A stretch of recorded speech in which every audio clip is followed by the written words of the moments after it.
Halo sahabat YouTube, apa kabar kalian semuanya? Semoga selalu baik-baik saja. Oke, di video kali ini saya akan membahas alur cerita film yang berjudul Ip Man. Film ini disutradarai oleh Wilson Yip. Namun, sebelum lanjut ke filmnya, alangkah baiknya kalian subscribe channel ini terlebih dahulu dan nyalakan notifikasinya supaya tidak ketinggalan video menarik lainnya. Oke, langsung saja kita masuk ke dalam ceritanya.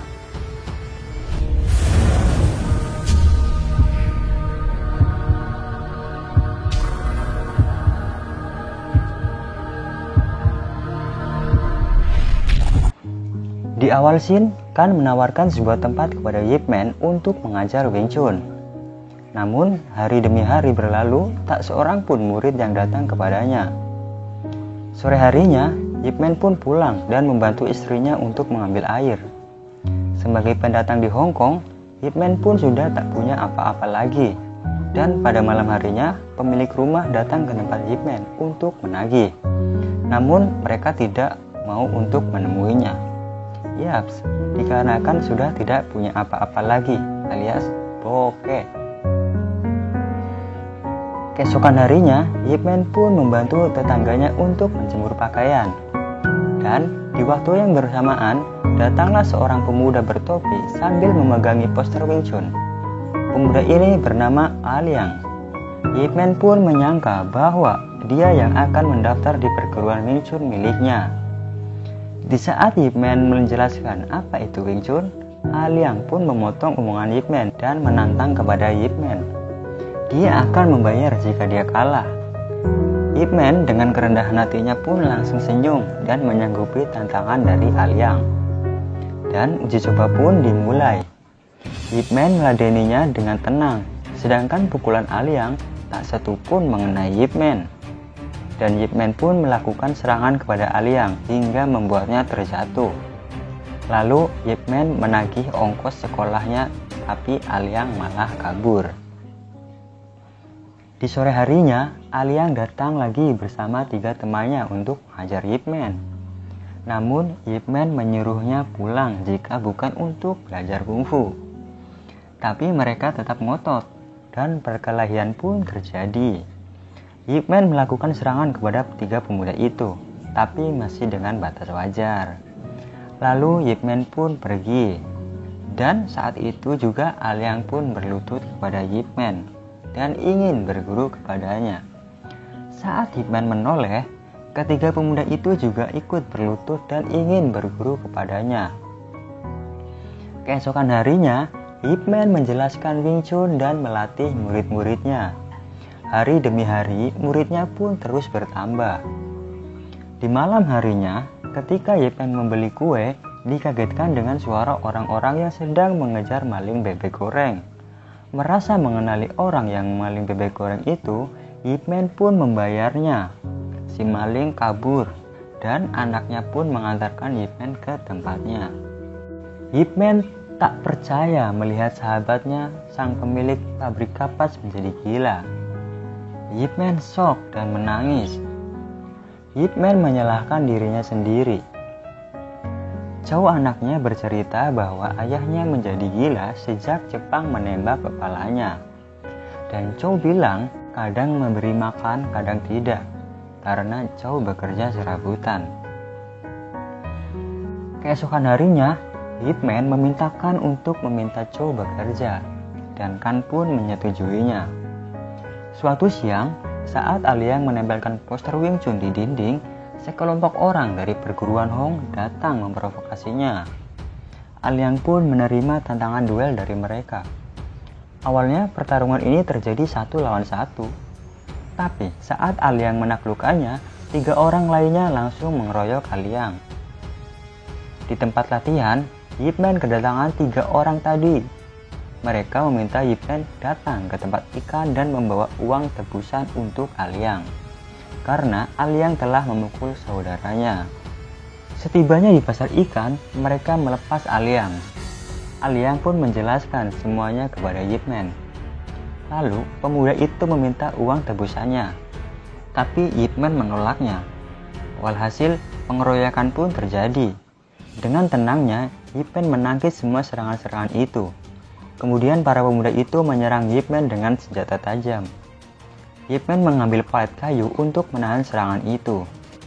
Hingga akhirnya Yip Man berhasil merebut 2 golok. Setelah itu, Yip Man mencoba untuk pergi. Tiba-tiba saja dari arah berlawanan datang segerombolan orang membawa bambu. Dan ternyata itu Jin. Jin pun mempersilahkan Yip Man pergi. Namun, Yip Man pun kembali dihadang oleh Guru Hong. Yip Man memperkenalkan diri dan menjelaskan apa yang sebenarnya terjadi. Guru Hong marah karena perguruan Yip Man belum ada izinnya. Guru Hong bilang Yip Man harus menerima tantangan dulu dari semua guru kungfu sebelum membuka perguruan. Setelah itu, Guru Hong dan temannya menemui polisi Hong Kong dan memberikan uang hasil penjualan tiket tinju. Guru Hong meminta bagiannya, tapi polisi bule ini malah mengusirnya. Keesokan harinya, para guru kungfu berkumpul. Di sana ada meja bundar di tengah sebagai panggung pertandingannya. Yip Man pun datang. Guru Hong memperkenalkannya kepada guru kungfu lainnya. Guru Hong juga bilang bahwa Yip Man tidak boleh keluar dari meja sebelum rupanya habis. Karena kalau tidak, maka dianggap kalah.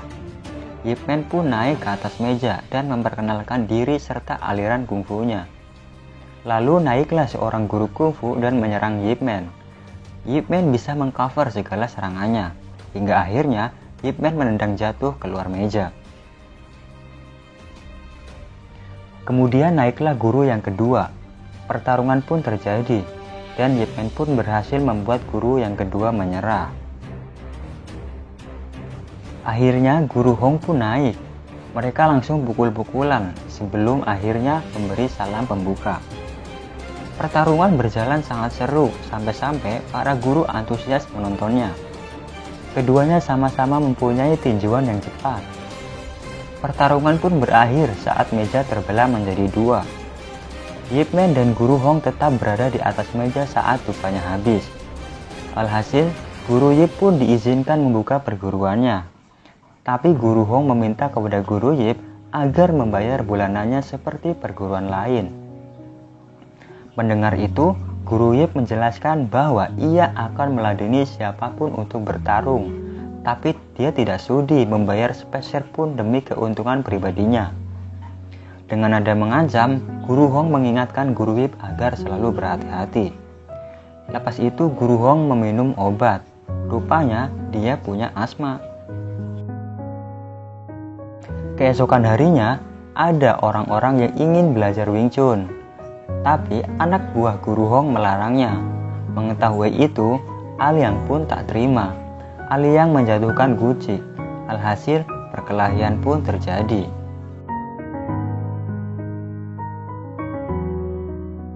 Di sore harinya, Kan datang kepada Yip Man bahwa sang pemilik ingin mengosongkan tempatnya gara-gara kejadian perkelahian tadi. Yip Man pun memakluminya. Di hari selanjutnya, saat Yip Man mengajar, Guru Hong datang. Dia mengundang Yip Man untuk menonton tinju barat. Yip Man menerimanya dan Guru Hong pun pergi. Dan sejak saat itulah, Guru Hong resmi berteman. Di malam harinya, acara itu pun digelar. Murid Guru Hong tampil sebagai pembuka. Guru Hong bilang kepada Yip Man agar menyiapkan muridnya untuk tampil di acaranya. Lalu sang petinju Twister hadir juga di acara itu. Melihat pembukaan itu, Twister menganggap bahwa tinju Cina seperti penari. Lalu Twister naik ke panggung dan memprovokasi mereka. Twister menghajar mereka semua dan bilang tinju Cina tidak ada apa-apanya. Sontak para guru pun tak terima. Ring tinju pun ricuh. Guru Hong dan Yip naik ke atas panggung untuk melerai. Guru Hong marah dan meminta agar Twister meminta maaf. Tapi Twister tidak sudi. Dia baru meminta maaf jika dia dikalahkan. Dan Guru Hong pun menyanggupinya. Guru Hong mampu menyerang dan bertahan dengan sangat baik. Penonton pun kegirangan. Ronde pertama pun selesai. Yip Man mengkhawatirkan Guru Hong dan menyarankan agar mengincar bagian lengannya saja. Meski tak mudah, tapi Guru Hong menyetujuinya. Di babak kedua, ada banyak pukulan Guru Hong yang masuk. Tapi satu pukulan Twister ternyata langsung menumbangkan Guru Hong. Guru Hong bangkit lagi. Setelah Guru Hong membanting Twister, dia terlihat sesak napas. Sang murid menyadari kambuhnya asma Guru Hong. Saat istirahat, Ip Man meminta Guru Hong tak melanjutkannya. Guru Hong bilang dia akan diam jika dia saja yang dihina. Tapi kalau kungfu Cina yang dihina, maka dia tak akan diam saja. Di ronde kedua, banyak pukulan Twister yang masuk. Saat Ip Man ingin melambaikan kain putih tanda menyerah, Guru Hong menahannya. Guru Hong bangkit dan melanjutkannya. Tiba-tiba saja asmanya kambuh, dan tanpa ampun Twister pun menghajarnya. Guru Yip pun datang menghadiri upacara pemakaman Guru Hong dan memberi penghormatan terakhirnya. Keesokan harinya, Twister dan kroninya melakukan jumpa pers. Mereka tak mau disebut pembunuh.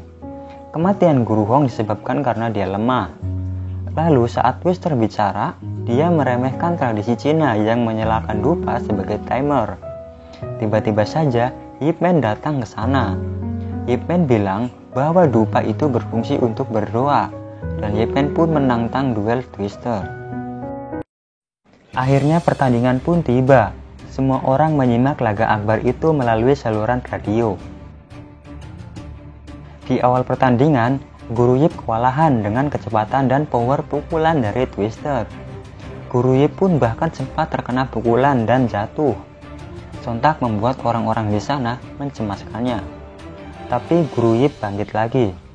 Kali ini Guru Yip mencoba melakukan serangan dan mampu menumbangkan Twister. Keadaan pun berbalik. Di ronde kedua, Guru Yip melancarkan pukulan seribunya ke berbagai titik. Pukulan Guru Yip banyak yang masuk di ronde ini. Di ronde ketiga, Twister mengajar Guru Yip habis-habisan hingga membuat Guru Yip roboh. Lalu Guru Yip tiba-tiba teringat apa yang dikatakan Guru Hong. Guru Yip pun bangkit lagi. Kali ini dia menarget lengannya, bukan kepalanya. Guru Yip mengajar Twister sampai babak belur. Wasit pun menghitung 1-10 diikuti oleh para pemirsa. Resmi dinyatakan kalah, para penonton pun langsung berselebrasi. Ip Man pun diminta memberi sambutan. Ip Man bilang, ini bukan tentang mana yang lebih hebat kungfu Cina atau tinju barat, tapi ini soal menghargai. Di masa depan, jangan ada lagi yang merendahkan satu sama lainnya. Guru Yip pun langsung mendapat respek dari penonton bule.